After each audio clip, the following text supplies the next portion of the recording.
Alô, pessoal. Oi, gente. Bem-vindos, bem-vindas. Tudo bem com todo mundo? Boa noite. Bem-vindas. Ei, Fran. Olá para todo mundo.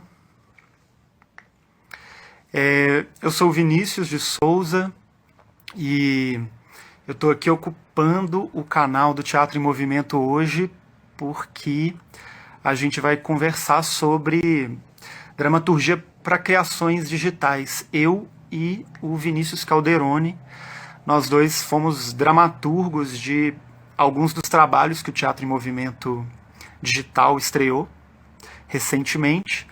Então a gente vai começar essa conversa, vamos só aguardar mais pessoas chegarem por aqui. Boa noite para todo mundo. Vini Calderoni, você tá aí? Já posso te chamar?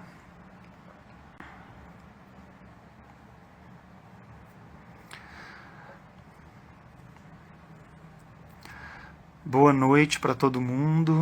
Para quem está chegando agora, essa vai ser uma conversa sobre dramaturgia para criações digitais. Eu e o Vinícius Calderoni vamos conversar sobre os trabalhos que a gente desenvolveu no Teatro em Movimento Digital e, naturalmente, o que a gente tem experienciado e vivido e pensado sobre dramaturgia para esses meios. Darlan assistiu hoje, amei o trabalho de vocês. Que bom, que bom. Depois vai deixando comentários aí também, impressões. Bem-vindas todo mundo que está chegando agora. João Vitório, oi também, boa noite. Vinícius Calderoni. Teuda, que bom que você está aqui, bem-vinda. Ei, Vini, tudo Ei, bem? Xará, tudo bem e você? Agora a Tudo gente entra certo. na ligação de vídeo e percebe o quanto está descabelado. É sempre um problema, né? Chegar Tudo nas bem, lives estamos é na sempre mesma. traumático. Estamos na mesma. Boa. Gente, vocês viram que hoje é uma live de charás. Eu sou o Vinícius de Souza, esse aí é o Vinícius Calderoni. E aí nos juntamos no Teatro em Movimento. Rolou esse encontro de Vinícius e agora nessa live. Só Vinícius permitido aqui nessa conversa. Outro Então nome, arranjem seus outro nome foi codinomes de barrado. Vinícius também. É. Exatamente. Pessoal, para quem está chegando agora, essa é uma live sobre dramaturgia para criações digitais. Eu e o Vinícius vamos contar um pouco como é que foi a experiência dos trabalhos que a gente desenvolveu no Teatro em Movimento Digital e também falar o que a gente está pensando e experienciando nessa mídia aqui e todas as outras digitais. Então, eu acho que a gente podia começar com uma apresentação um pouco do que trabalho que a gente fez, né? Assim, e o que rolou. Você quer começar? Eu começo. Fica à vontade. Eu Então, acho que bora você está lá. indo Vai. tão bem, eu não quero nem interromper esse fluxo. Vai, fala, pode começar, depois eu pego. Tá bom. Bom, eu fiz a dramaturgia de um trabalho que a gente chamou de peça-jogo, que se chama Desmemória, um trabalho que foi dirigido pela Yara de Novaes. Eu não sei se todo mundo que está aqui na live assistiu. Se não assistiu, corre, porque amanhã é o último dia que vai estar disponível lá no Teatro em Movimento, no site do Teatro em Movimento. E, bom, esse trabalho, ele começou quando a Yara, junto com outros diretores convidados pelo Teatro em Movimento, fez um workshop com o Matias Lampierres, que é um artista argentino. E nesse workshop, cada um levava materiais ou inspirações que estava a fim de investigar. E a Yara levou uma história familiar, uma história dela, real, na qual a bisavó dela, que foi uma senhora negra, esteve apartada da memória da história da família. É uma história bastante forte, profunda, complexa, e que a Yara ficou a fim de de investigar. Até porque essa história acaba dizendo muito do nosso país e de muitas outras histórias, né? E foi nesse mesmo workshop que a Yara, a partir de provocações do Matias, teve um insight que ela poderia contar isso sob a forma de um jogo, de um game. Então, a partir daí o trabalho começou a acontecer e eu fui parar nessa história toda e comecei a pensar com ela o que seria esse trabalho, né? O primeiro passo que a gente deu, então, foi entender o que é. Bom, eu preciso dizer antes que a minha trajetória, ela é essencialmente no teatro. As minhas experiências em dramaturgia são quase todas no teatro. Eu tenho alguns atravessamentos assim no cinema, mas então eu não entendia nada do que seria produzir dramaturgia para um game. Então a gente começou a pesquisar o que é um game. E isso a gente teve orientação do Pablo, que é um professor da UFMG, que estava no projeto e que pensa, estuda os games. Então começamos a entrar nesse universo dos games. É claro que é um campo extremamente extenso, assim, né? Há muitos modos de se pensar e de produzir um game. A gente conhece os clássicos, que são esses games de jornada. Você tem um avatar que tem que chegar a um objetivo e caçar pistas, ultrapassar desafios, encontrar insígnias, enfim. Ou esses clássicos também de come-come, que tem a ver com uma habilidade de velocidade, de conseguir num tempo X alcançar tal coisa. Mas a verdade é que o campo dos games é incrível e tem muita gente foda produzindo muita coisa interessante. A gente, inclusive, chegou no que hoje se entende por game art, que são uma galera produzindo games que foge um pouco desses padrões que a gente conhece normalmente, que a gente jogou na infância, na adolescência, que são jogos que não necessariamente têm a ver com ganhar ou perder, e são jogos que te colocam como jogador imerso numa atmosfera, e ali você vai experimentando sensações ou vivências, enfim. E que inclusive alguns também chamam de jogos game conceitual, porque às vezes o que está ali em vista é justamente o conceito de como o jogador está imerso naquilo, enfim. Eu não vou falar muito aqui sobre isso, porque eu também não sou um conhecedor. Esse processo, inclusive, me fez adentrar esse universo incrível e rico mesmo dos games. Mas já estou adorando saber um pouco mais. Eu tenho muito interesse também, e vendo o Desmemória, fiquei ainda muito, enfim, encantado, mas desculpa, te cortei.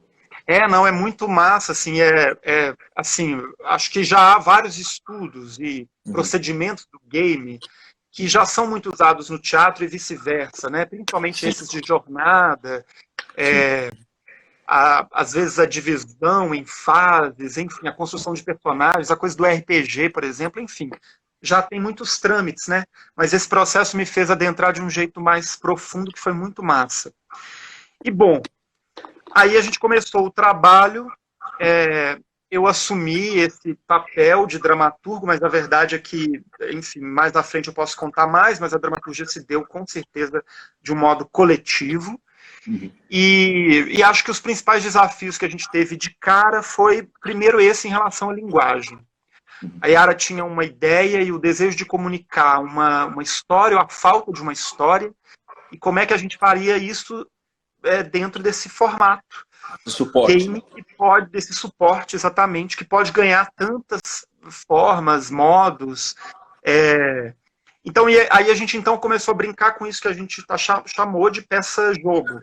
E, na verdade, também não porque a gente não fez um game. Né? Tá ali uma forma muito híbrida, que tem uma coisa de cinema, que tem uma coisa... O processo ele foi muito referenciado no teatro, e então tem muitas línguas ali habitando aquele trabalho, até porque também as cenas individuais, as peças desse jogo, elas também têm diferentes formatos, né? Então, a gente chamou a experiência de contemplativa e interativa, porque a gente entendia que não era só uma coisa de de jogar, né, teoricamente o jogador também tem que contemplar. E então esse foi um dos desafios, e o outro maior, não sei se maior, mas tão grande e importante quanto, que era dar conta dessa história, dessa questão que a Yara trouxe. E é como é que a gente trata de um assunto tão profundo, delicado, complexo, dentro da linguagem do game, que ela pode expandir algumas coisas, pode reduzir outras. Então, tratar desse assunto foi também dramaturgicamente, uma questão forte. E o primeiro passo foi pensar pessoas que poderiam também nos dar um suporte. A professora Leda Maria Martins foi uma delas. Para quem não conhece, dá uma pesquisada, que é uma mestra, uma sábia, que merece muito ser ouvida, e enfim.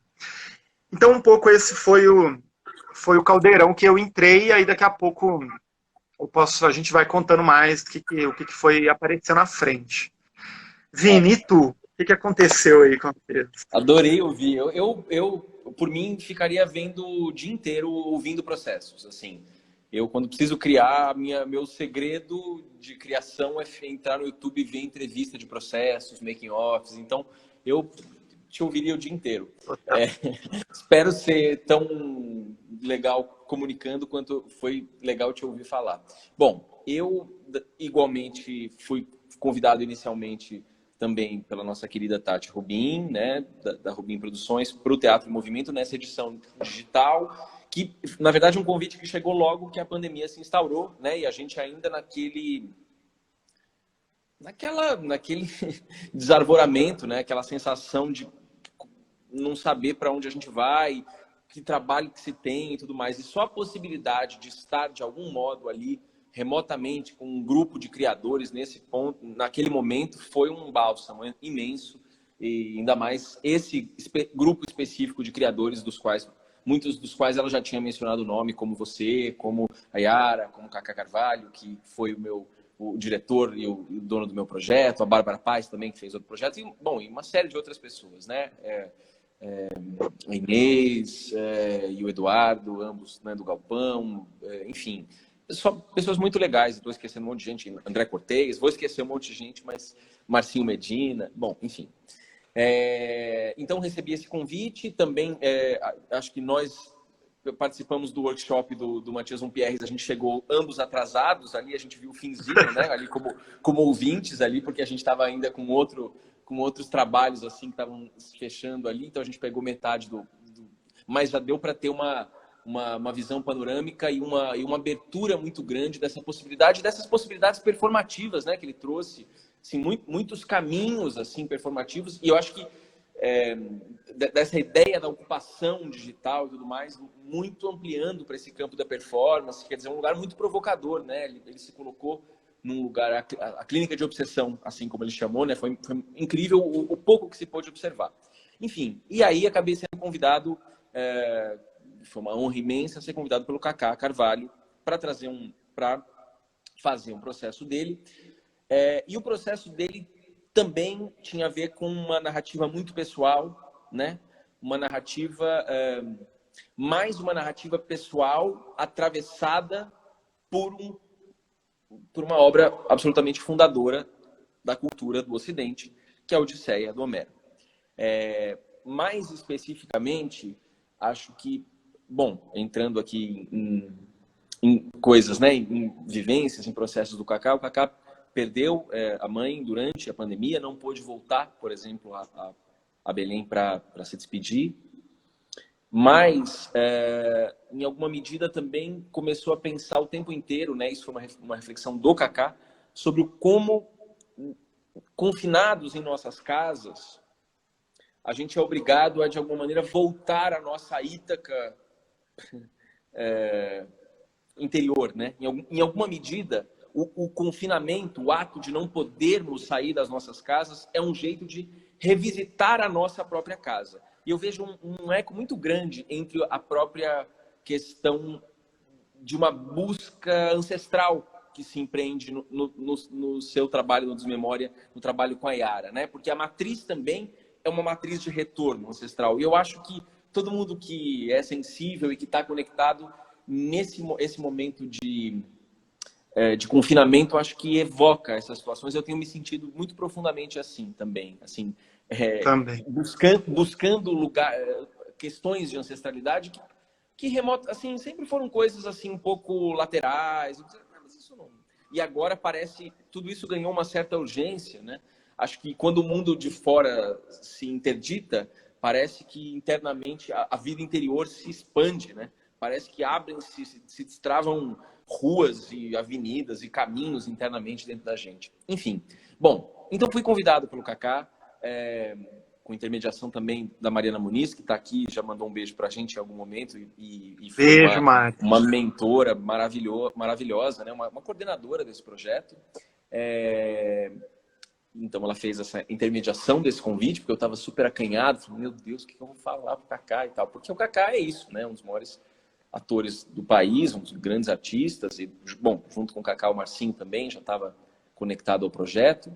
E aí, bom, enfim, começamos as primeiras reuniões e, obviamente, tivemos toda sorte de brainstorms. E eu vinha de bom, como você, a minha experiência também é muito maior no teatro do que em outras áreas, embora eu tenha me formado em cinema, embora eu tenha minha história na música como cantor e compositor, junto assim com a Seiko individualmente, eu tenho outras áreas e sempre gostei de transitar entre as áreas, na verdade, essa própria impureza, por assim dizer, né? Essa promiscuidade entre as áreas sempre me alimentou muito, razão pela qual, quando eu recebi esse convite de alguma coisa, né?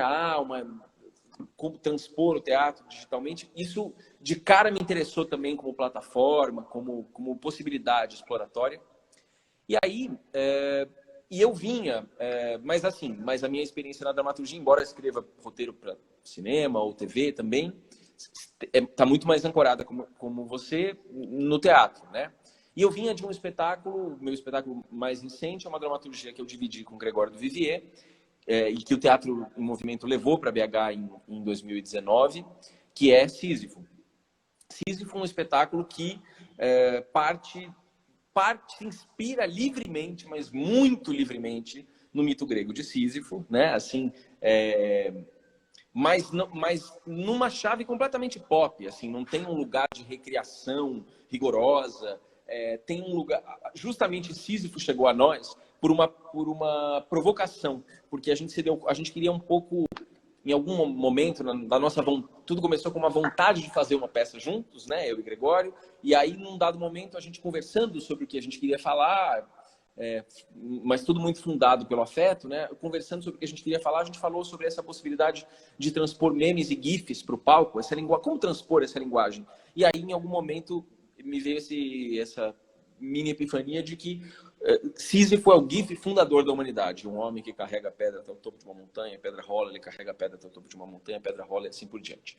Então, foi a partir dessa provocação que surgiu o título. Mas tinha um lugar absolutamente livre, absolutamente pop, para entender movimentos sísifos na nossa...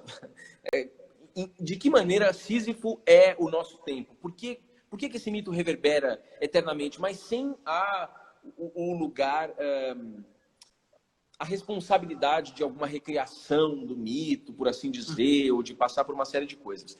Portanto, quando o Kaká me chamou, eu fiquei muito encantado com a possibilidade de revisitar a Odisseia e muito assustado, porque eu pensei, assim, e ainda nem estava claro muito bem o que era exatamente o suporte, o que seria. Kaká só tinha claro que ele gostaria de fazer fazer algum acontecimento cênico na própria casa que ele divide com o Marcinho. Era essa a premissa, né? Em alguma medida. Mas eu vinha de um lugar muito mais da adaptação livre, por assim dizer, né? E da recriação livre, de alguma coisa livremente inspirada, algo que pega algum sabor, algum substrato daquilo, o pó daquele tempero e transcria, e investiga outros lugares. E aí, logo que a gente começou e tal a investigar, eu fui percebendo que tinha um desejo muito forte do Kaká de passar por alguns lugares daquela poética específica do Homero. E aquilo foi muito transformador. Quer dizer, a gente foi entendendo algumas questões de roteiro, entendendo como poderia ser um roteiro dessa casa, né? Como poderia aproveitar a topografia, a geografia, por assim dizer, da casa, da própria casa do Kaká e do Marcinho e tal. Mas fui percebendo que fui me dando conta de que eu precisaria conhecer muito mais profundamente a obra e precisaria ter um conhecimento muito mais sólido de uma obra que não é exatamente uma obra simples, ela é só essa obra milenar, fundadora da sensibilidade do Ocidente e sobre a qual, né, estudiosos estudam sei lá, mais de 2000 anos, sei lá quanto e tal, né? Posso estar falando besteira aqui, não sei exatamente a data. Mas é uma enormidade, é um negócio absurdo.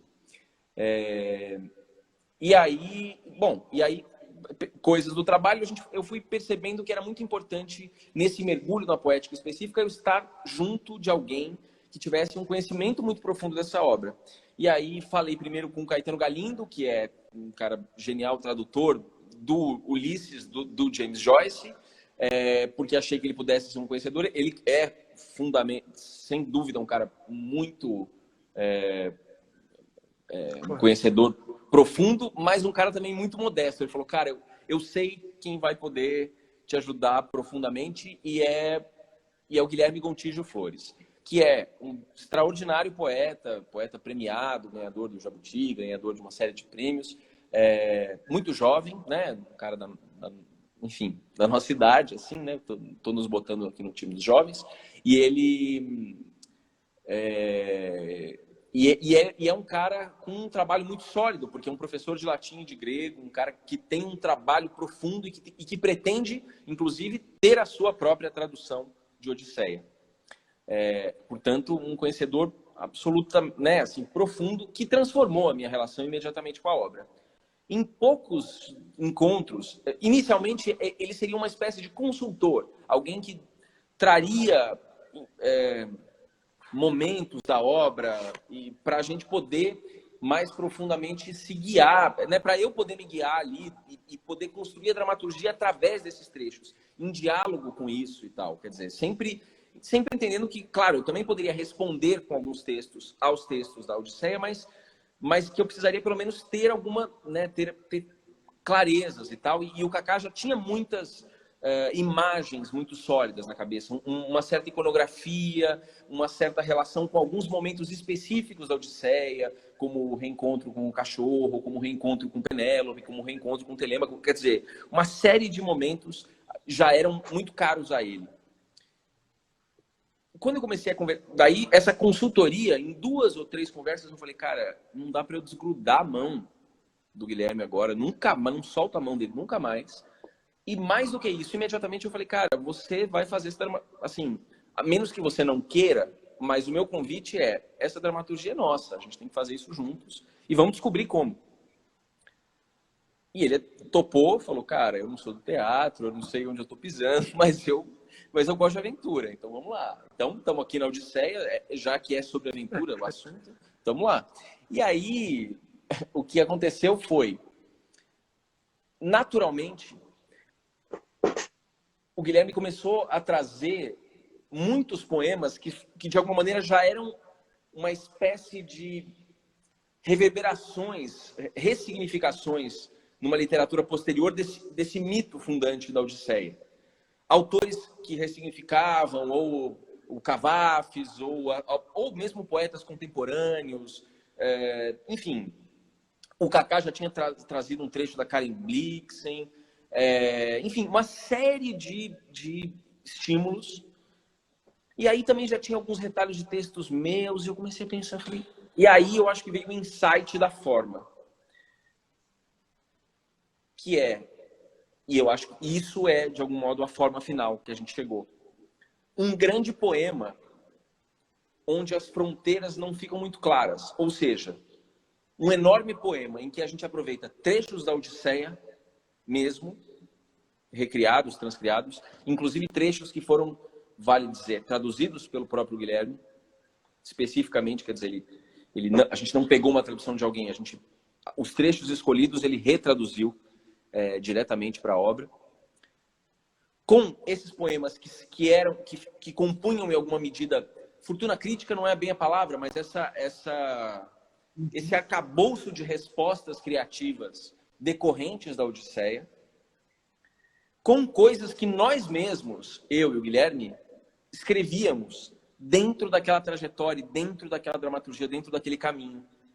Então, na verdade, ele é um poema híbrido, ele é um grande poema versificado,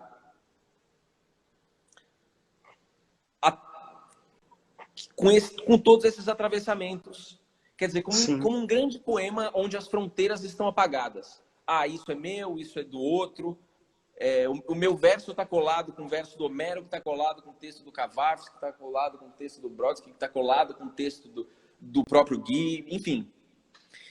E eu acho que foi esse o urdimento, e foi uma coisa absolutamente desconcertante assim, para mim, porque tinha uma questão também de pensar o que seria gravado e o que seria ao vivo, e aí já tem a ver mais com a entrada do suporte técnico, né? Na hora que se definiu mais claramente como é que isso ia ser feito. Bom, isso vai ser filmado na casa do Kaká, então o Marcinho fez um trabalho extraordinário. O Marcinho acho que até já está aqui. Trabalho de gênio, como ele é, assim, de recriação, de transformação daquele espaço. Eu até quero fotos da casa agora, Marcinho, Kaká, me mandem, porque eu quero saber se vocês conseguiram reabitar, porque ficou completamente irreconhecível. É um espaço cênico que você transformou, eles tiveram que, inclusive, mudar de casa, né? Isso foi parte das questões da produção naquele momento. Enfim, e aí foi isso, a gente ficou... E aí ficamos nessa costura dessas imagens internas, muito em diálogo com muitas coisas que o Kaká traz, porque o Kaká é profundamente intuitivo e cultíssimo, né? Trazendo uma série de respostas criativas e de outros estímulos e tal. Então, de repente, ele... Assim, e é isso, nunca... É um processo muito vivo. O Kaká, no final do processo, trouxe uma imagem de uma cena do Eduardo de Filippo, lindíssima, que foi a chave para a gente encontrar um final que estava enevoado. Enfim, aí, obviamente, fomos trazendo também as colaborações, né? Tivemos uma colaboração extraordinária, uma pessoa absolutamente central nesse processo, foi o Vitor Mendes, que é aniversariante do dia, meu grande amigo, meu irmão, meu parceiro, que foi o assistente de direção, mas é um dramaturgo incrível, e é um ator incrível, então era um cara, e é um homem de teatro, então é um cara que fez muito bem a interface toda entre a produção, entre a dramaturgia, do trabalho do Kaká, o trabalho da direção, e ficou ali. E ainda, por sorte, morava também no mesmo bairro de Perdizes, que era o bairro do Kaká, então estava tudo em casa, estava tudo perto, fazia as distâncias a pé, fez teste, eles ficaram ali juntos. E eu morrendo de inveja, porque eu não pude nem ir nesse set presencialmente, porque eu estava afastado e tal, e daí, enfim, tudo isso. Bom, então acho que é isso, acho que esse foi o contexto, falei pra caramba aqui, mas acho que isso dá conta mais ou menos do processo, acho que muitas perguntas vão surgir. Também quero te perguntar um monte de coisas sobre o Desmemória, porque eu fiquei muito... Eu só vi nesse final de semana, veja bem como eu demorei, porque eu estava o tempo inteiro vendo, mas eu estava com isso no horizonte, e fiquei muito emocionado, assim, muito tocado. Então, enfim, também quero te perguntar uma série de coisas, mas não sei se você quer dar ver o que as pessoas perguntaram, eu vi que tem um monte de perguntas. Eu acho que, primeiro, é uma delícia também te ouvir. Eu também adoro ouvir sobre processos. Isso, para mim, é muito inspirador mesmo. A gente recebeu umas perguntas de antemão. Sim. Pela produção, comunicação do Teatro em Movimento, a gente podia responder, mas todo mundo que está aí com a gente, fiquem à vontade para ir comentando e fazendo perguntas também, que a gente vai lendo e vai... qualquer coisa a gente até recapitula. Eu vi que tem muita gente comentando coisas muito legais. O Herbert falou... Pois eu sou bem lerdinho aqui nisso aqui, então eu preciso de... dá para ir voltando aqui. Para ir lendo, Tá. Enfim, mas vamos em frente. Uma primeira pergunta é: no processo criativo de vocês, qual foi a diferença de criar para o presencial e para o digital? Eu acho que, bom, tem uma coisa que é óbvia, mas que ela muda completamente o modo como você vai pensar a dramaturgia, que é justamente a presença, né, do ator e da atriz em cena. Então, escrever alguma coisa ou pensar uma ação, uma cena para atores e atrizes que vão estar ali fisicamente presentes de frente para o público é uma Também coisa. fisicamente presente, né? Hã? O público também fisicamente presente, né? Também Ali, presente, exatamente. trazendo essa Escrever para atmosfera. esse Sim, acontecimento, né? Esse acontecimento exato. cênico, performativo que está ali. É, então, eu acho que, no nosso caso, a Yara, ela já sabia que, então, a gente não faria alguma coisa como vocês fizeram, parte do trabalho de vocês, que é ao vivo. Né? Sim. Aí a gente tem uma discussão aí sobre não tem a presença física, mas tem ali a presença real, né, de pessoas assistindo. No nosso caso, tudo seria gravado, então isso de algum modo nos aproxima um pouco do cinema. Uhum. Então, para mim, enfim, para todo mundo que estava no trabalho, restava mesmo era pensar, e eu acho que essa é uma pergunta do nosso tempo para esse suporte, para essa mídia, que é, se não temos a presença física, como é que presentificamos as nossas vozes, os nossos corpos, as nossas vidas, os nossos discursos, né? Então, acho que a primeira questão que para a gente foi colocado era essa, sobretudo porque a gente estava falando de uma história que foi Vini, você travou um pouco para mim aqui. Será que sou eu que estou com a conexão ruim ou você? Ah, vocês estão. Espera aí, só um minutinho.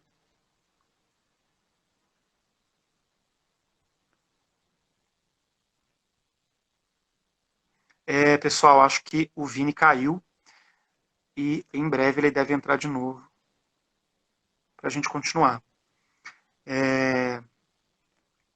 Bom, vou esperar ele chamar. Enquanto isso, acho que eu vou contando aqui um pouco o que eu estava dizendo. Bom, então o que eu estava dizendo é que se não temos a presença física, a presença ali entre atores e espectadores, o que é possível fazer nessa mídia, né, nesse suporte? Como é que a gente consegue, então, nos fazer presentes através disso aqui? Acho que essa também é uma discussão riquíssima, porque cada suporte também apresenta diferentes possibilidades. No nosso caso, a gente tinha essa ideia do game, então eram cenas gravadas, mas que seriam acessadas de diferentes modos, porque o jogador pode escolher se ele quer ver a cena ou não, se ele quer ir para frente ou voltar, enfim. E aí, bom, acho que ele chamou aqui de novo, peraí.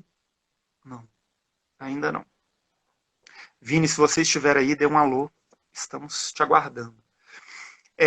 No caso do nosso trabalho, a Yara trouxe essa história, essa narrativa familiar, onde uma bisavó negra, e justamente por sua cor, ela foi apagada da história da família, sabe-se muito pouco sobre ela.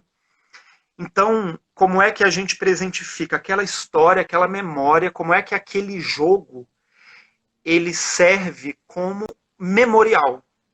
Eu acho que se eu posso fazer alguma relação entre presença digital, o teatro presencial, o teatro digital, essa questão toda, para mim, no nosso caso, a questão maior é como é que a gente como é que a gente tentava fazer desse jogo um memorial.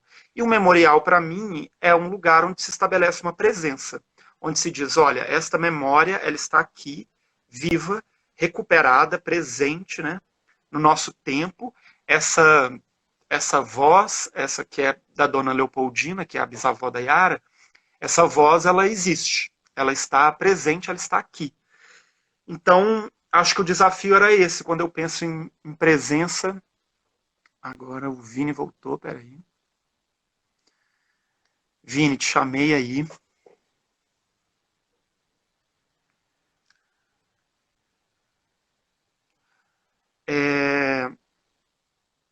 Bom, voltou.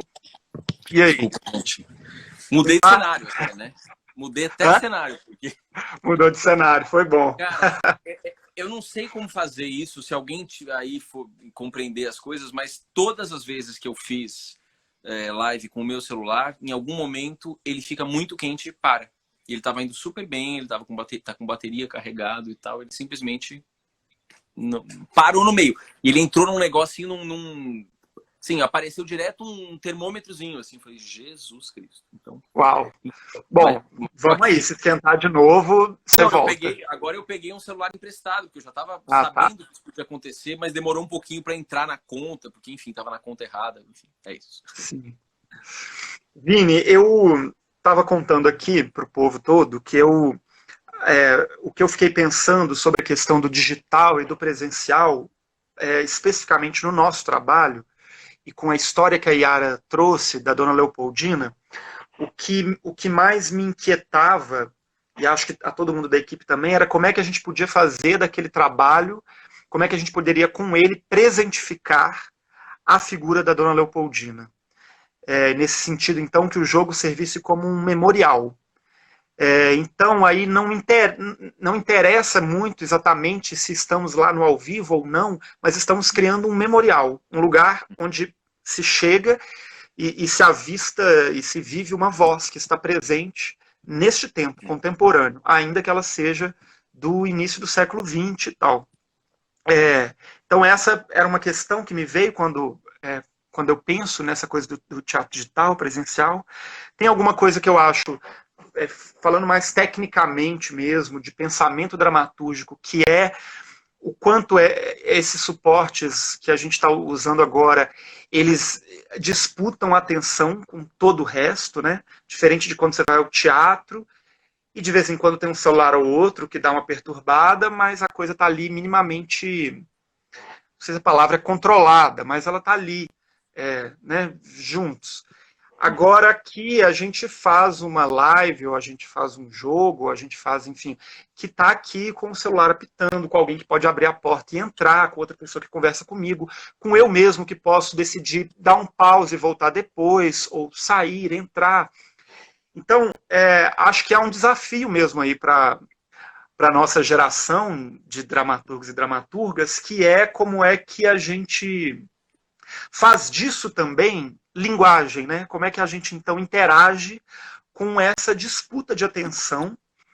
E mais que isso, até eu acho que tem uma coisa de tempo-ritmo mesmo, que é o que é fazer dramaturgia hoje num tempo onde a brevidade é, é o grande monumento do nosso tempo, né?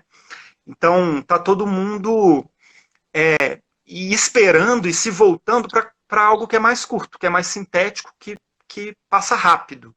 Uhum. Então, a gente se questionou muitas vezes no nosso trabalho quando a gente queria fazer uma coisa que fosse um pouco mais alongada ou acabava, assim, alguns materiais eles tinham já uma natureza que precisava de um tempo maior de contemplação. No entanto, a gente estava fazendo um game que pressupõe a priori, né, uma interação que é mais dinâmica, senão fica chato ou fica tedioso, não sei o quê.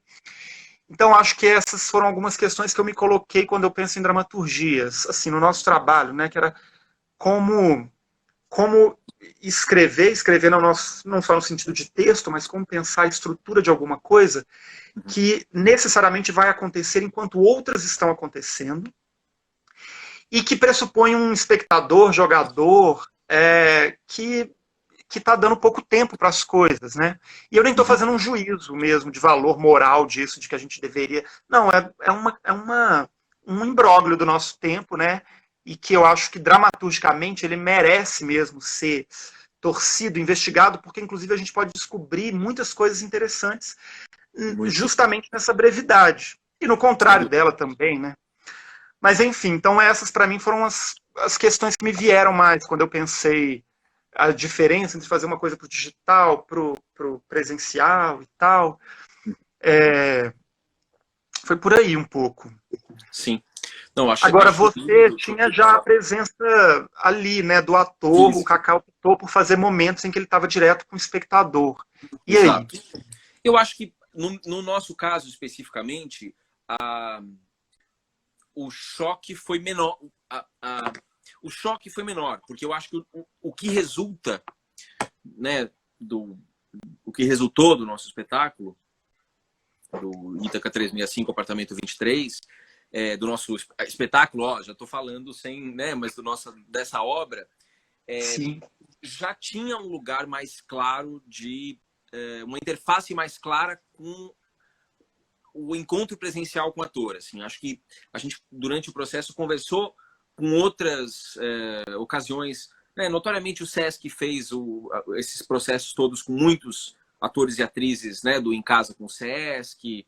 Até o próprio Sísifo fez uma versão, né, em casa e tal. E outros casos, como o próprio Mahat Descartes, que fez o Peça, né, que é um espetáculo interessantíssimo, que tensiona muito essas questões, mas nunca substitui aquela questão do ao vivo, né? O espetáculo é ao vivo. Então, acho que essa era uma coisa que era muito cara a nós, e acho que isso, no final das contas, acho que a Tati ficou bem feliz, e acho que porque as três obras resultantes, né, desse nosso processo no Teatro em Movimento, as três obras maestras, por assim dizer, né, as maiores, porque também tivemos o eixo do entretenimento, que foi super legal, né, com os carentemas também, Formação. Formação, outros eixos. Mas acho que dentro desse eixo 2, né, que tinham essas obras, o trabalho da Bárbara é um trabalho muito cinematográfico, muito profundo, e ela tem desenvolvido essa vertente. O trabalho da Yara e seu, né, o Desmemória, flerta com essas duas. É muito, né, jogo, e sendo jogo, é um pouco cinema, um pouco documentário, um pouco dança, um pouco performance, um pouco e uma série de outras coisas. E aqui um grifo meu, é extremamente teatral. Eu sinto extremamente teatral a força do jogo, e eu acredito num teatro que é muito jogo. Isso é, né, uma sensação minha. Me deu essa sensação o tempo inteiro, assim, de que essa investigação é muito teatral. Então, para mim, é engraçado que, vendo Desmemória, eu nunca perdi a experiência teatral, a memória da experiência teatral e do tipo de contemplação que o teatro traz. Logo no começo, a cartela diz: essa experiência pode durar entre 5 e 40 minutos. Mas, né? Algo assim, estou parafraseando aqui meio.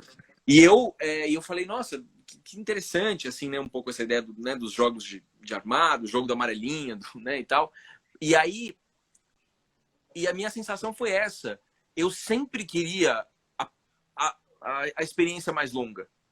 Eu nunca queria interromper as coisas. Então, isso para mim tem a ver com uma condução teatral, assim, de dizer, né, a interação. Tá, eu tenho caminhos de interação, mas eu escolho ficar, né? Sim, sim.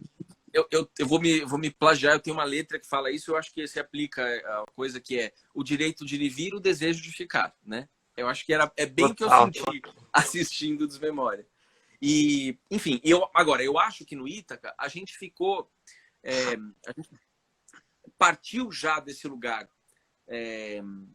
Era muito central a presença do ator e o ao vivo e o ritual do teatro. Acho que isso foi amadurecendo ao longo do processo, a gente foi percebendo que isso era muito incontornável.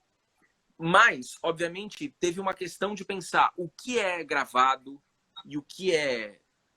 Então, por exemplo, naturalmente você já está flertando com lugares do cinema. Então, teve uma camada subjacente assim da dramaturgia que foi a de arquitetar e pensar essas imagens, né? Assim, o que é gravado, o que é ao vivo. Isso foi extensamente discutido. Não só por questões técnicas, mas também por questões dramatúrgicas, de textura. Claro. E aí a gente foi também começando a investigar uma série de outras coisas. Então me pareceu um lugar muito, muito híbrido de uma investigação muito teatral e bastante audiovisual. Mas me pareceu que ficou nesses dois... né? Assim, nesses dois suportes mais profundamente, assim, né? Sim. E claro que outros atravessamentos também vão surgindo. É um processo cheio de atravessamento, como eu disse, né? O Kaká e o Marcinho são extremamente cultos. Então, teve muitos atravessamentos de estímulos, de imagens, de uma série de outras coisas, mas que eram alimento, eram mais adobo do que propriamente eram o substrato, a coisa com a que a gente mexia. E claro, obviamente que a poesia era o que atravessava tudo, né? Então, assim, também mais uma forma de arte e acho que isso também foi uma grande questão. Acho que essa foi talvez a minha grande... Eu acho que foi o grande insight que permitiu o trabalho, essa ideia do grande poema, né?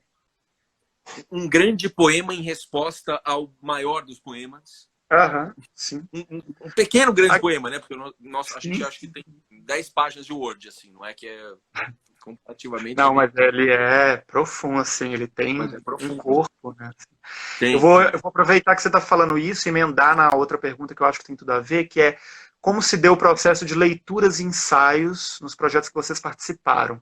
Nesse caso, né, teve a construção desse grande poema, e como é que foi o processo de ensaio, de leitura?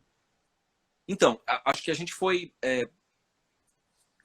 Eu não fui uma pessoa um dramaturgo que, nesse caso, muito pelas circunstâncias práticas, né, de proteção, né, evitar contaminações, essas coisas todas, eu não estive presente como em todos os outros processos em que eu fui dramaturgo e não diretor, eu estive, né, assim, nos outros processos na minha vida eu estive em alguma medida dialogando, em alguma medida ali presente. Mas acho que a substituição disso foi uma quantidade muito grande de conversas e de trazer materiais e conversar sobre materiais, e o Kaká refletir sobre aquilo durante a semana, ruminar aquilo e a gente pensar em todas as coisas e, né, ir para as reuniões técnicas também, entender.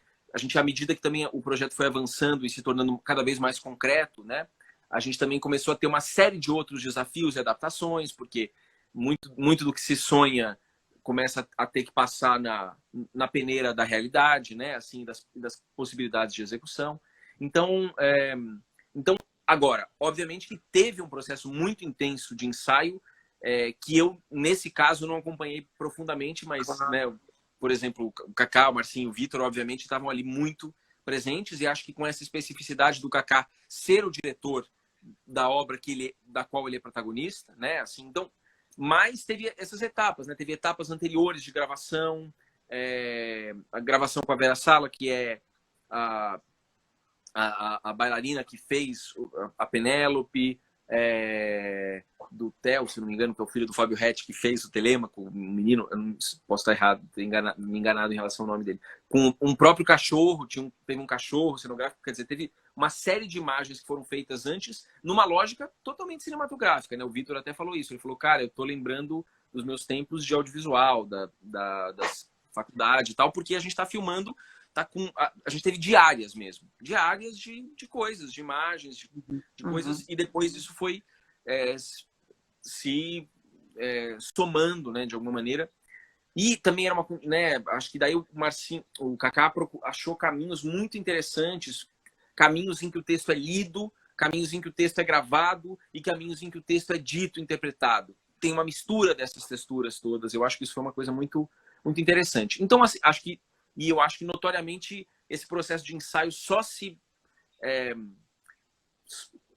afirmou na sua plenitude, com todos os elementos disponíveis, bem perto, assim, talvez Sim. uma semana antes, talvez 10 dias antes, se muito.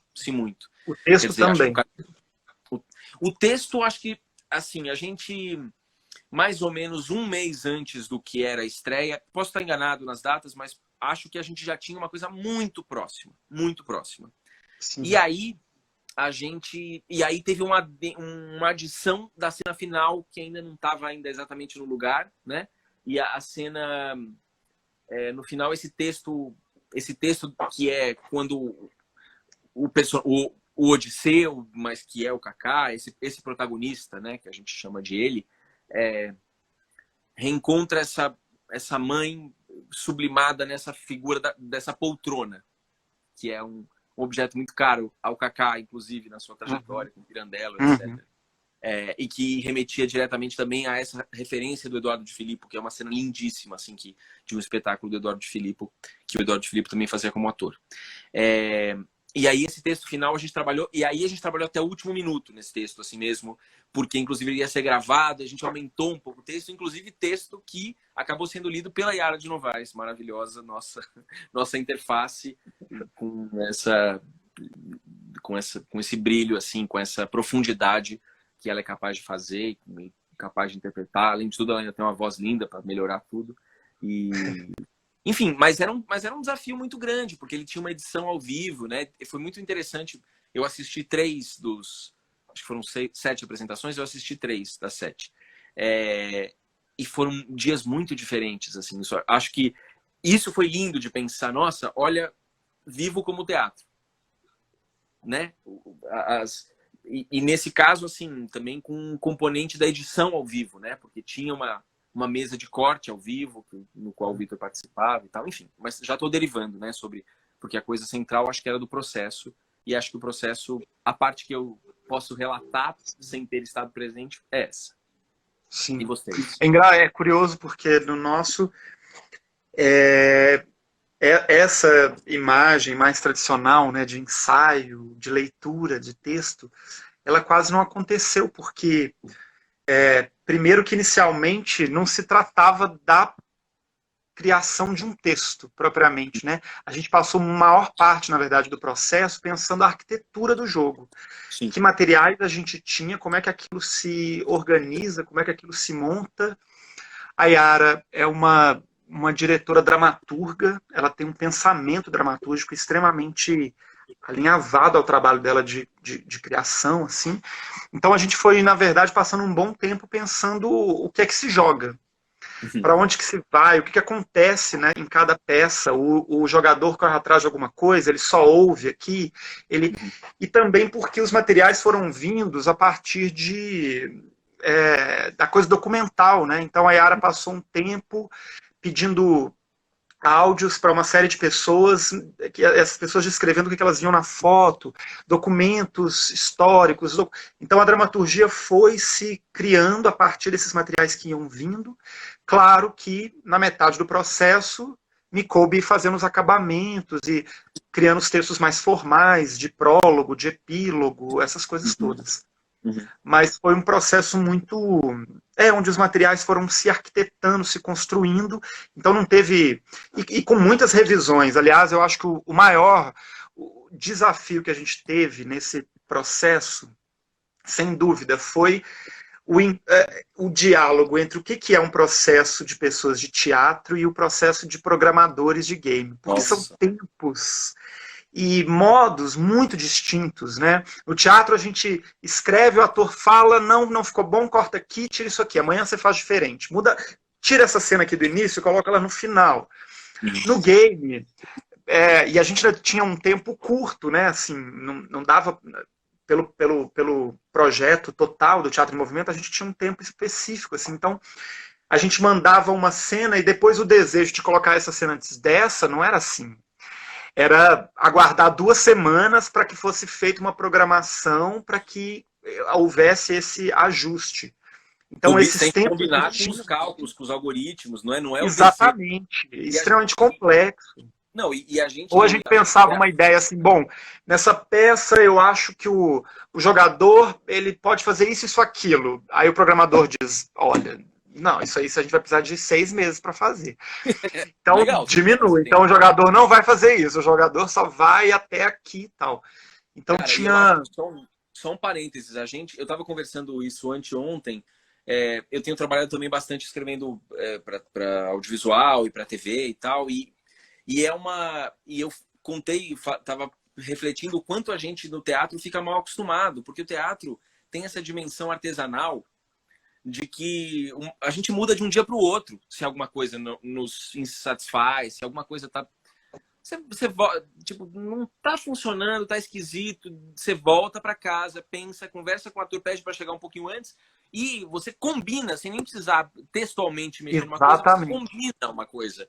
E é isso. Na própria televisão, no audiovisual, já tem um outro tipo de hierarquia, que você quer mudar, isso vai passar por 10 mãos. E eu imagino que no game isso é elevado à enésima potência, porque justamente é isso. Você precisa de... Qualquer decisão precisa de 2 semanas, né, como você está dizendo, ou sei lá qual é o tempo. Depende da complexidade da decisão. Exatamente, né? Tem uma série de limitações mesmo, assim, né, no campo da programação, e ela não corre solta como as nossas ideias dramatúrgicas ou performáticas e tal.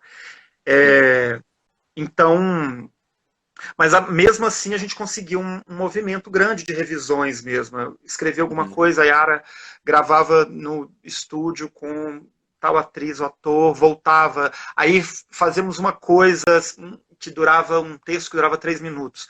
Aí bota no game, dá a impressão que dura 10, corta. Então tem aquele texto que era de uma página, ele tem que virar 2 linhas.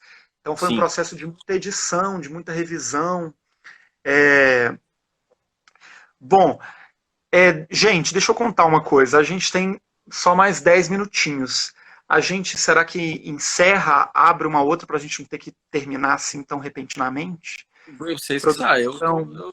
eu tô amando. Eu tenho um monte de coisa para perguntar. Se deixar aqui, eu fico até de manhã. Eu não vou poder passar muito de 9h20, por exemplo, mas acho que se a gente continuar. A gente Eu podia também fazer não, é talvez só um porque eu fecho, né? tô. Sim, é só Tá? porque eu tô achando que terminar agora vai ser meio Eu também acho. repentino. Bom, então vamos Traumático. fazer assim: se aqui cair, a gente abre mais uma só para fazer as considerações finais. Combinado. O Pode ser. celular tá colaborando, tá tudo certo. Tá ótimo. O celular Perfeito. novo melhorou a situação, não tá com nenhum indicativo de quentura. A gente tem duas últimas, uma pergunta final aqui para cada um. Aí a gente pode tentar também ser breve nessas respostas para abrir um pouco para o povo. Para as pessoas. Vini, a virtualidade já era elemento da sua dramaturgia antes da pandemia, em trabalhos como Sísifo e o Chorume. Como Uhum. que isso contribuiu no processo de criação para o digital? É, era a virtualidade talvez mais tematicamente, né? E não como um suporte propriamente dito. Assim, eu acho que tanto Chorume quanto Sísifo são peças que fotografam bastante o aqui e agora, né? Elas tentam essa ingrata tarefa de fotografar a paisagem com o trem em movimento, assim, né? Pela janela. Sim.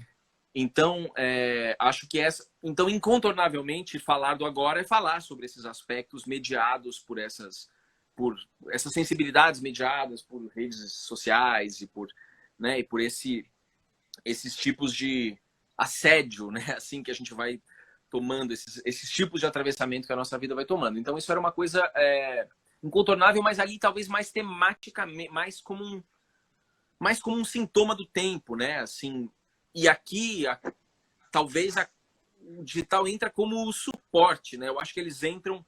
Ali era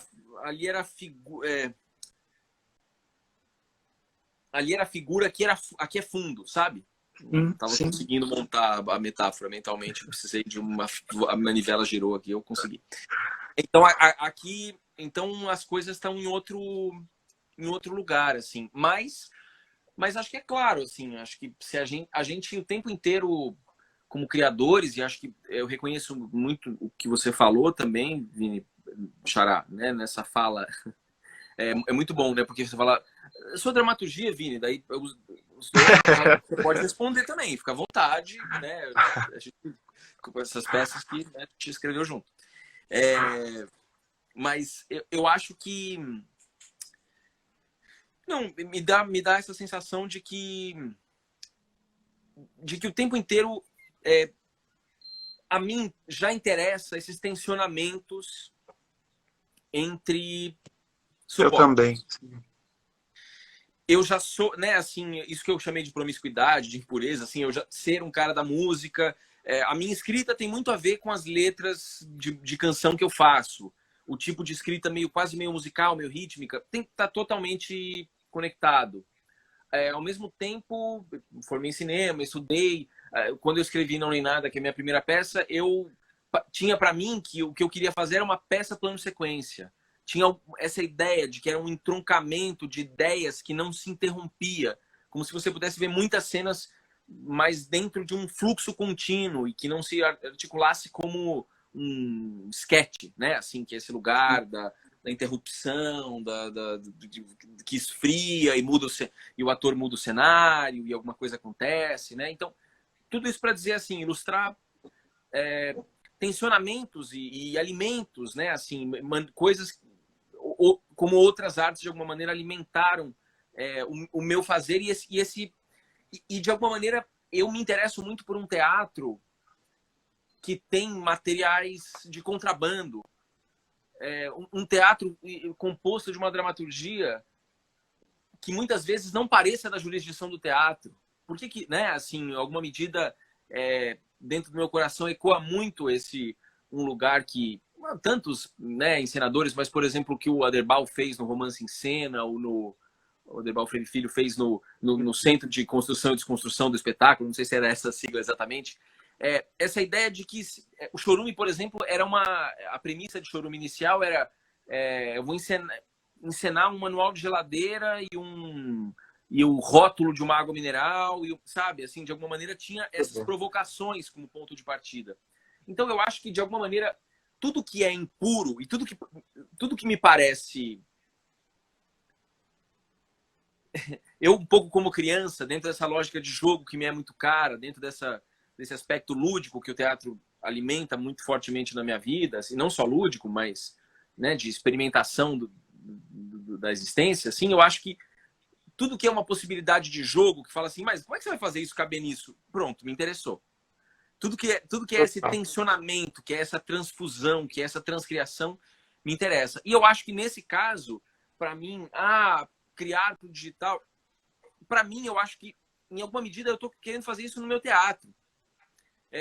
Na minha primeira peça, eu queria fazer cenas que fossem eu escrevi uma cena que era um chat de Instagram, não tinha nem Instagram na época direito, tinha, mas não usava muito ainda, mas era um chat de Facebook misturado com uma ligação de vídeo, com uma coisa, com um vídeo de internet abrindo, mas que tudo aquilo tivesse dentro do corpo do texto, que na verdade não tivesse uma imagem, uma projeção disso e tal, porque isso é do campo do teatro. Então todas esses materiais de contrabando, né, acho que isso até é uma definição que o Kiel puxou lá do Sarrazak, se eu não me engano, me interessa muito, assim. Enfim, então acho que...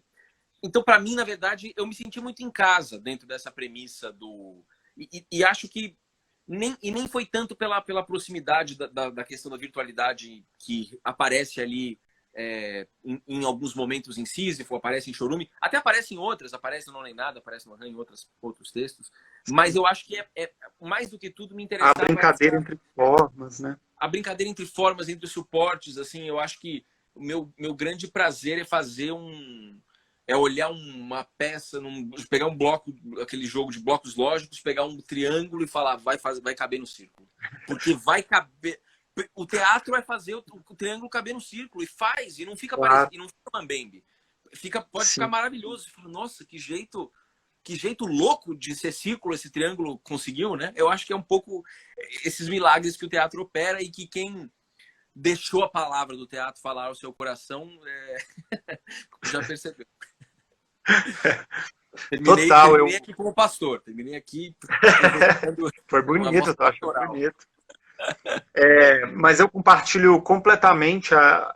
Tem uma última pergunta aqui para mim, que é sobre outras experiências que eu tive com o Galpão e uma live que eu fiz no meu Instagram. E eu compartilho muito do que você disse, que eu também fico bastante instigado por esses novos e outros suportes, formas, meios, porque eu também entendo que dramaturgia é justamente o modo como você vai se virar para narrar ou contar, vivenciar uma experiência dentro do que é possível aqui. Então eu fico extremamente instigado por pensar o que atores e atrizes podem viver em cima de um palco com um bocado de gente assistindo. O que pode acontecer ali?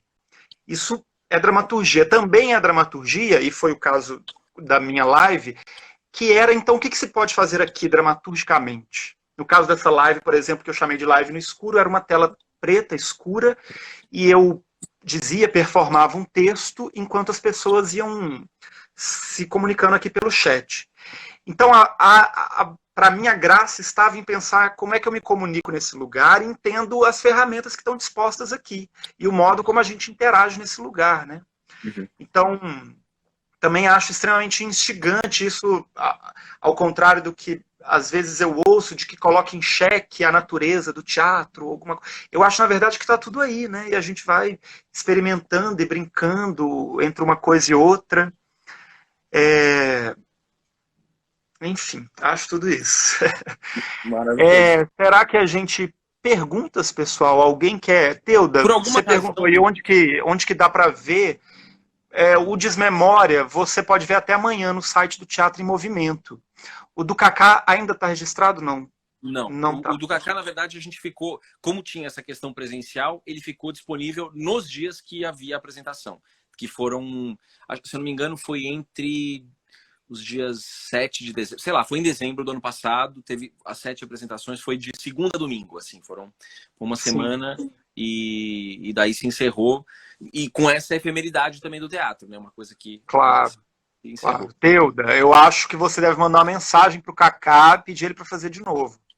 Não, assim, se eu puder dizer aqui, eu acho que tem uma versão gravada disso, tem que ter uma versão gravada disso, com certeza, então, enfim, eu tenho muito, assim, não sei se para dispor, para disponibilizar, mas pelo menos para alguns amigos próximos que possam mandar através do chat e tal. Acho que é possível. Por alguma razão, Xará, não estão entrando para mim as perguntas. Eu só entrou um comentário, Posso então. ver aqui se tem alguma. É, Gente, se tiverem perguntas, este é o momento. Essa live se encerra em muito breve.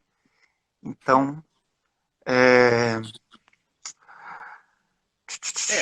a gente, obviamente, mesmo depois da live, vai ter que ficar falando, porque eu só de coisa que eu queria falar de que eu gostei do Desmemória, eu vou gastar aí uns 10 áudios de 15 minutos, que eu gosto muito de áudio longo, eu sou do áudio longo, como vocês estão vendo aqui, né?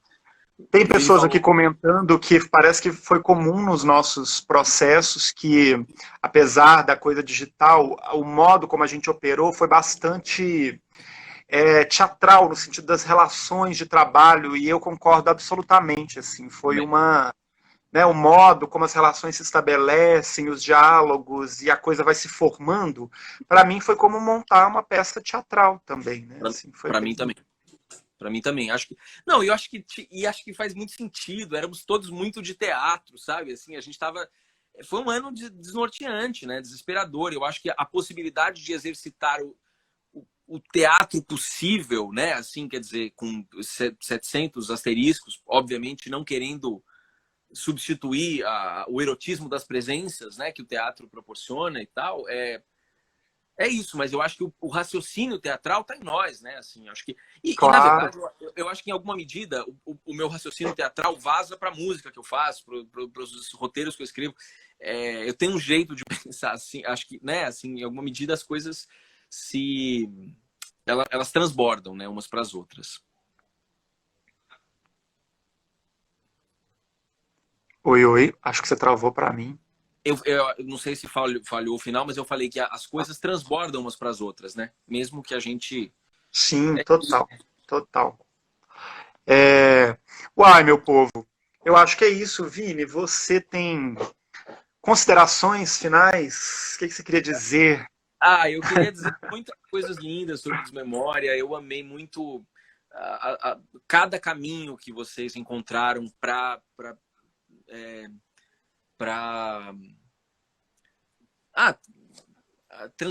transfigurar, para recriar esse material, quer dizer, todas as abordagens e ainda a dinâmica de jogo. Eu ainda pulando ali com a minha coisa ali para buscar os áudios. Eu amei aquele joguinho ali, achei difícil pra caramba jogar, mas deu certo. E ouvir áudio por áudio, enfim, eu fiquei muito estimulado, na verdade, de fato, pela maneira como vocês resolveram ali todas as questões e estimulado assim pela coisa polissêmica que vocês Sim, alcançaram. Acho que mais do que tudo queria cumprimentar, mas enfim, acho que eu queria agradecer a você, Xará, agradecer ao Kaká, ao Marcinho, que permitiram eu poder fazer esse trabalho, e agradecer imensamente a Tati Rubim e a Rubim e ao Teatro em Movimento que proporcionou esses encontros, a Letícia também, né, que foi a nossa Letícia Leiva, que está nos vendo, com certeza, que certamente que ajudou a gente e agradecer a paciência dela, porque eu demoro às vezes para responder as mensagens, mas não é por mal, o pessoal sabe. Então, na verdade, é isso. Por mim, a minha vontade, como eu disse que eu amo ouvir pessoas falando de processos, eu posso falar horas e horas a fio. Então, mais do que tudo, eu gostaria de agradecer a chance de poder trocar ideia. E é isso. Na verdade, cada vez mais, o tempo é essa loucura, né? E a gente está vivendo agora uma loucura dentro da loucura que o tempo já é, né? Assim, com essa extrema exigência por produtividade, gerar conteúdo, etc. Mas mais do que tudo, eu acho que a gente entra num lugar de felicidade muito profunda, pelo menos é assim para mim, quando a gente pode se deter e contemplar modos de criar e de articular e maneiras sensíveis de habitar o mundo, assim. Então, por mim, Claro. assim, eu acho que a gente tem que sair daqui e continuar na nossa conversa dos processos, porque isso é Continuaremos, muito mais. com certeza. Eu retribuo também, assim, eu compartilho desses cumprimentos todos, assim, fico muito feliz mesmo, assim, de ver a pulsão criativa do trabalho de vocês, da Bárbara. Na verdade, esse projeto foi uma sorte imensa para todos nós, assim. Eu achei extremamente grandioso estar no meio desses artistas todos e num lugar muito privilegiado de criação, sobretudo de experimentação. Esse projeto que a Yara capitaneou, assim, do Desmemória, todos, na verdade, eles é um lugar, assim, mais do que a obra em si, até eu vejo esses projetos como uma seta mesmo, que aponta, assim, caminhos. Olha, tem isso aqui, se for por aqui.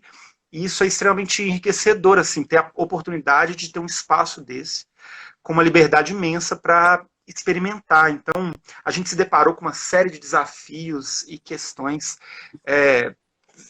técnicas, enfim, mas estávamos ali pulsantes. Então, eu também agradeço demais por estar envolvido nesse projeto com uma equipe genial de artistas incríveis e ter trabalhado com a Yara, que é, assim, uma gênia. E brigadíssimo também se a Yara estiver nos vendo. A Yara não tem Instagram, eu acho, né? Mas não. Façam chegar a Yara a notícia de que eu tô na fila, tá? Quando ela quiser, é o dia que ela quiser. Eu tô junto com você, porque eu vou de novo, com certeza. Pronto, vamos junto. Bom, a gente faz essa regra do Vinícius, né? E tal. A gente já vai ter que fazer Exatamente. uma coisa. O Felipe Rocha me mandou, quando eu postei, o Felipe Rocha me mandou de 2 Vinícius. Eu falei, cara, eu acho que é Vinícius esse. Mas é só realmente. Exatamente. Mas, querido, obrigado por essa oportunidade também de te ouvir seus processos. Do lado de cá, muita admiração mesmo por as coisas todas. Te leio há um tempo e é muito inspirador mesmo. Esse seu jogo de ficar enfiando o triângulo no círculo, eu tô te acompanhando e achando genial. Eu tô muito nessa onda. Obrigado. Que bom. Obrigado, amigo. Obrigado. Tô muito, muito feliz da gente trocar. Eu te admiro muito. É muito recíproco, você sabe disso. Desde o começo, acho que eu sabia que a gente ia se entender muito bem. E que bom que a gente teve a sorte de fazer, de ter essa live para ficar mais próximo, para ficar mais amigo. Total. Trocar essas ideias. Eu acho que abençoada a live. Então, espero que as pessoas também tenham gostado e sentido o mesmo que a gente. É isso. Pessoal, obrigado a todo mundo que esteve aqui comentando, mandando corações, ideias, perguntas. Obrigado por esse manda momento. Depois um print screen das coisas, porque como eu perdi os comentários agora, eu não estou vendo, eles pararam aqui. Eu queria muito depois saber o que as pessoas estavam comentando. Durante o tempo que eu estava vendo, eu estava achando ótimo, um monte de coisa incrível. De todo modo, essa live ficará gravada, então... A gente tem que eu não sei se os depois. comentários ficam na live, na gravação. Acho que os comentários ficam. Não sabia. Bom, tá bom. Bom, eu acho que sim, não sei. Sim. Gente, também precisamos dizer... precisamos dizer que o Teatro em Movimento só acontece graças aos patrocinadores CEMIG, Instituto Unimed BH e Itaú, e graças a vocês todos que viram os trabalhos, que estiveram aqui com a gente. Um beijo muito grande. Desmemória até amanhã. Quem não viu, assista até amanhã Desmemória no site do Teatro em Movimento. Por favor. Façam isso por vocês. Façam isso. Querido, um beijo, até a próxima. Nos vemos. Querido. Beijo para todo mundo. Boa noite, gente. Tchau, tchau. Um abraço presencial. Beijão. Beijo.